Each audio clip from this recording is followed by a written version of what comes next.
आप सभी को मेरा नमस्कार। मैं एडवोकेट दीक्षांतरी शर्मा अपने न्याय की आस चैनल में आपका फिर से स्वागत करती हूँ।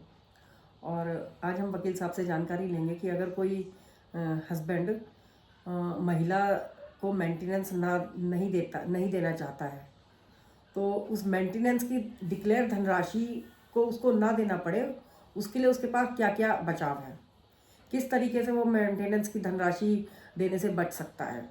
तो इसके बारे में वकील साहब जानकारी दीजिए आप हमें कि अगर किसी महिला के फेवर में कोई मेंटेनेंस की धनराशि निर्धारित कर दिया कोर्ट ने, तो पति उसको ना देना चाहे और उसको देने से कैसे बचे, नहीं ना क्या बचाव है उसके लिए? ना देना चाहे ये तो बात सही है, लेकिन कैसे बचे ये बड़ा मुश्किल है। तो पहला तो सबसे आसान रास्ता है, जैसा सभी लोग जानते हैं कि ऐसे जजमेंट को जो उसके खिलाफ हुआ है उसको हायर कोर्ट में उसकी अपील करे और अपील में कोशिश करे कि कोर्ट उस ऑर्डर को स्टे कर दे। अमूमन होता नहीं है लेकिन ऐसा कि कोर्ट ऑर्डर स्टे कर दे। देखो, अगर कोई मेंटेनेंस अवार्ड हुआ और अवार्ड होने के बाद एग्जीक्यूशन प्रोसीडिंग आई, पहले तो मैं कहता हूँ कि अगर कोई मेंटेनेंस हो जाए तो तुरंत देना शुरू करो। तुरंत दोगे, एक साथ बर्डन कभी नहीं आएगा। नहीं तो मैंने देखा है लाखों लाख रुपए हो जाते हैं और पति नहीं देते। पर कई बार पत्नी को डिमोरलाइज करने के लिए, कई बार कॉम्प्रोमाइज पर लाने के लिए पति इससे बचते हैं जानबूझ के। तो उसके लिए सबसे पहला रास्ता तो है कि जब कोई प्रोसीडिंग आए एग्जीक्यूशन की, तो उसको डिले करो, जितना डिले कर सकते हो। कोर्ट में अपेयर नहीं हो रहे हैं, कोर्ट ने अगर कोई अपेयर नहीं हो रहे, कोर्ट बार बार रिकवरी वारंट इशू करेगा। तो वहाँ पे आपकी मूवेबल प्रॉपर्टी का अगर नहीं पता होगा पुलिस को या रिकवरी ऑफिसर को, तो वो आपकी प्रॉपर्टी को अटैच नहीं कर पाएगा। इस तरीके से हम लोग वो इसमें डिले कर सकते हैं। ये डिले करने का तरीका है, लेकिन बचने का कोई तरीका नहीं है अगर एक बार एक ऑर्डर पास हो गया। अच्छा जी, तो यानी कि वो चूहे बिल्ली वाला खेल मतलब कोर्ट में चलता रहेगा? जी हाँ, चूहे बिल्ली वाला खेल चलता रहेगा। हाँ, कई बार ऐसे मामले होते हैं, जैसे एक मेंटेनेंस की डिक्री हो गई और मेंटेनेंस की डिक्री होने के बाद परिस्थितियों में परिवर्तन आ गया। अच्छा। आपने पैसा तो दिया नहीं कोई, लेकिन आपको लगा कि जैसे बीवी एडल्ट्री में रहने लगी, बीवी कमाने लगी या कमाती थी या कमाने लगी, उसके पास सफिशिएंट मीन्स हैं अपने को मेंटेन करने के लिए। तो एक प्रोविजन सीआरपीसी में है, 127 में सीआरपीसी और बीएनएस में उसको थोड़ा चेंज हुआ है। उसमें वो एक फ्रेश पिटीशन फाइल कर सकता है पति कोर्ट में कि साहब देखिए, ये मेंटेनेंस अवार्ड हुआ, लेकिन अब परिस्थितियां बदल गई हैं। उस परिस्थितियां बदलने पे पत्नी क्लिनिक चलाती है, पत्नी शॉप करती है, पत्नी जॉब करती है, या पत्नी को अर्निंग का कोई सोर्स हो गया है जो सफिशिएंट है उसको मेंटेन करने के लिए। तो ऐसी परिस्थितियों में उस ऑर्डर को रिकॉल कर लिया जाए।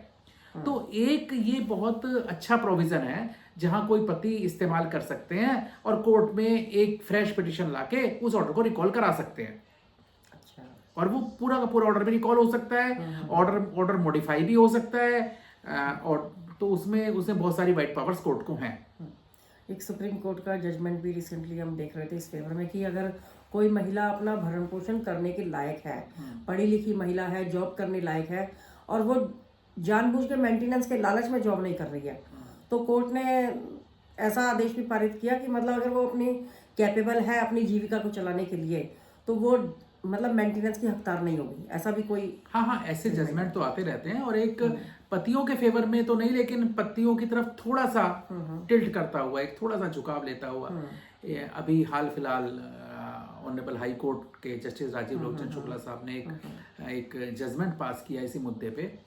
और होता क्या है कि अमूमन जो कोर्ट में मैं देखता हूँ, कोर्ट में कोई एप्लीकेशन, एग्जीक्यूशन की एप्लीकेशन आई, कोर्ट ने नोटिस इशू किया पति को, पति अपियर नहीं हुआ, चाहे उसको नोटिस मिला या नहीं मिला किसी भी सूरत में, और कोर्ट ने नेक्स्ट डेट पे उसका एक अरेस्ट वारंट इशू कर दिया।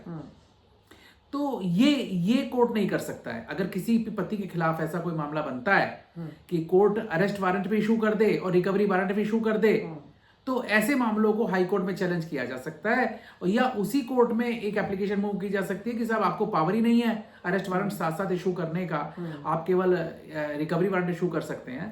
तो उसके लिए उस कोर्ट उस ऑर्डर को रिकॉल करेगा या हाई कोर्ट उस ऑर्डर को सेटिसाइड करेगा, और ऐसा होगा। देखिए अभी कोर्टों का थोड़ा सा व्यू चेंज हुआ है, हालांकि अभी भी कोर्ट बायस है, पत्नियों के फेवर में होती हैं, लेकिन थोड़ा व्यू चेंज हो रहा है। और उसमें अदालतों ने ये कहना शुरू किया कि ये जो एग्जीक्यूशन की प्रोसीडिंग्स हैं ये पति को जेल भेजने के लिए नहीं है, क्योंकि सबसे बड़ा हथियार पत्नियों के पास जेल भेजना ही होता था। अदालतें जेल भेज देती थी पति को, भाई पैसे नहीं है तो जेल चला जा, जेल भेज देते हैं, और जेल भेजने में 1 महीने के डिफॉल्ट के लिए 1 महीने की जेल, और पति बेचारा जेल में पड़ा रहता था। तो अब न्यायालयों ने कहना शुरू किया कि ये एग्जीक्यूशन की प्रोसीडिंग बिल्कुल डराने के लिए नहीं है। एग्जीक्यूशन की प्रोसीडिंग एक तलवार नहीं है कि तलवार की तरह आप यूज करो, उसकी गर्दन पर रखे रहो और वो बेचारा पति डरता रहे।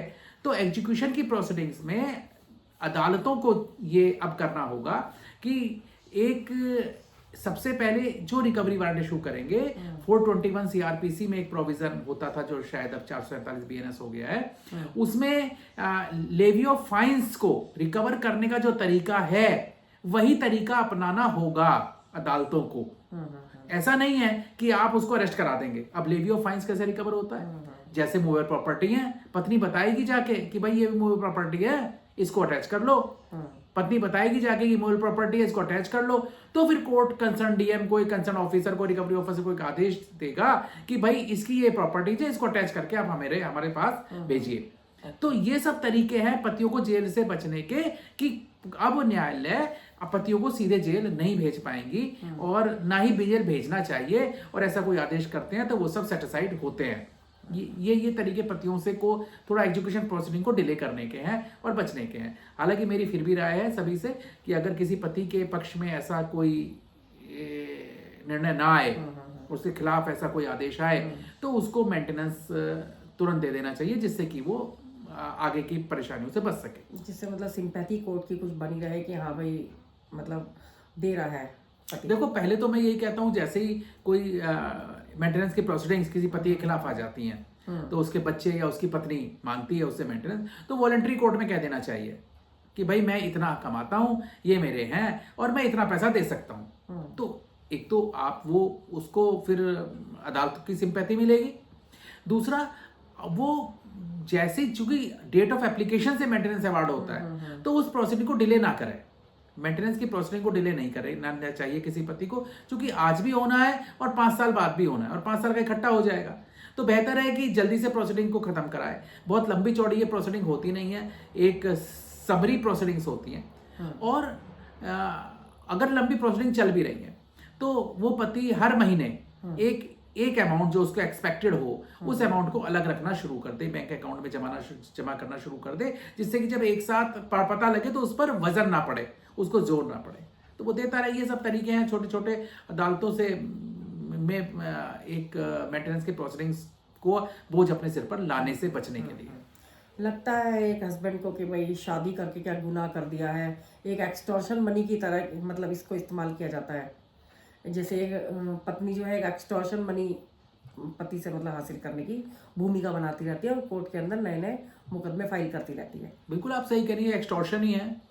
लेकिन आप देखिए कि ये तो शीशे के दोनों तरफ देखना पड़ेगा, कोई पक्ष अच्छा भी है कोई खराब भी है, बहुत पत्नियां पीड़ित हैं, बहुत पति पीड़ित हैं, दोनों ही चीजें हैं, तो इसको बैलेंस बना के चलना पड़ेगा। लेकिन अदालतें बायस हैं थोड़ा, मुझे जो अपनी प्रैक्टिस से लगता है कि वो महिलाओं के फेवर में है, लेकिन अब धीरे धीरे अदालतों का व्यू चेंज हो रहा है, जैसे जैसे प्रॉब्लम्स आ रही हैं और पतियों को भी परेशान देखती हैं, तो उस मुद्दे पे ये सब होता है, अदालतें हैं ऐसी चलेंगी। जैसे हाल फिलहाल अभी लास्ट वीक ही एक केस आया था हमारे पास कि एक वाइफ के मतलब अभी बच्चा हुआ और वो विद इन 1 वीक अपने बच्चे को लेकर चली गई घर में, मतलब ऐसी भूमिका डे बाय डे बनाती रही कि मैं यहाँ से निकलूँ और इन पर दहेज का झूठा मुकदमा या कोई मेंटेनेंस का मुकदमा, तलाक का मुकदमा, दुनिया भर के मुकदमे फिर भंडार लग जाता है कोर्ट के अंदर। हाँ वो तो है ही, क्या वो तो पूरा पैकेज है पत्नियों तो का। बेचारे पति परेशान हुए और आए हमारे पास, एप्लीकेशन वगैरह फाइल कराई। वो इस तरह के मामले तो आते रहते हैं और होता रहता है, लेकिन ये बात सच है कि पतियों के पास बहुत ज़्यादा उपाय मेंटेनेंस प्रोसीडिंग से बचने के नहीं है। इसलिए मेरी हर एक पति को सलाह होती है मेंटेनेंस प्रोसीडिंग से ना बचो। देखिए, दो एक चीजें हैं जहां मेंटेनेंस प्रोसीडिंग से आप बच सकते हैं। एक तो ट्रायल को आप ठीक से, आपके पास ग्राउंड हो, तो उसमें पहला ग्राउंड तो है कि पत्नी के पास अपने उचित साधन है अपना भरण पोषण करने के। दूसरा, अगर पत्नी एडल्ट्री में रह रही है, लेकिन एडल्ट्री को प्रूव करना होता है, वो सर्कमस्टांशियल एविडेंसेस से प्रूव होती है। अगर पत्नी एडल्ट्री में रह रही है और आप ये प्रूव कर देते हैं तो पत्नी को कोई मेंटेनेंस नहीं मिलेगा। लेकिन कंटिन्यूअसली एडल्ट्री में रहना जरूरी है। एक दो जजमेंट इस तरह के आए कि एक या दो बार का कोई ऐसा इंसिडेंट हो गया तो वो एडल्ट्री नहीं मानते हैं, और कंटिन्यूअसली अगर एडल्ट्री में रह रही है कोई पत्नी तो उसको कोई मेंटेनेंस नहीं मिलेगा। बिना मेंटेनेंस के उसको एक तलाक का ग्राउंड भी है। हाँ, और हाँ, बड़ा अच्छा बात है, अगर एडल्ट्री के ग्राउंड पे तलाक मिल गया है तो उसको तो मेंटेनेंस कतई नहीं मिलेगा। छत्तीसगढ़ हाईकोर्ट का भी हाल फिलहाल एक फैसला आया है जिसमें छत्तीसगढ़ हाईकोर्ट ने यही कहा कि अगर किसी पत्नी को एडल्ट्री के ग्राउंड पर डिवोर्स मिला है तो उसको फिर मेंटेनेंस नहीं मिलेगा, मेंटेनेंस नहीं मिलेगा उसको। तो मेंटेनेंस के बहुत छोटे से रास्ते हैं पति के पास बचने के लिए, तो उन्हीं का उपयोग करें और ठीक से केसों का हमेशा कंटेस्ट करें। चलिए, आपने बहुत अच्छी जानकारी दी है पतियों को फेवर करते हुए कि मेंटेनेंस की धनराशि से वो कैसे बच सकते हैं या कैसे डिले कर सकते हैं, और कैसे उनके मतलब मेंटेनेंस पास होने के बाद उनकी अपील कर सकते हैं अपर कोर्ट में।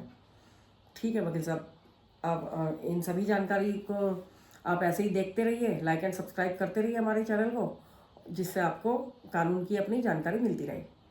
तब तक के लिए धन्यवाद, नमस्कार।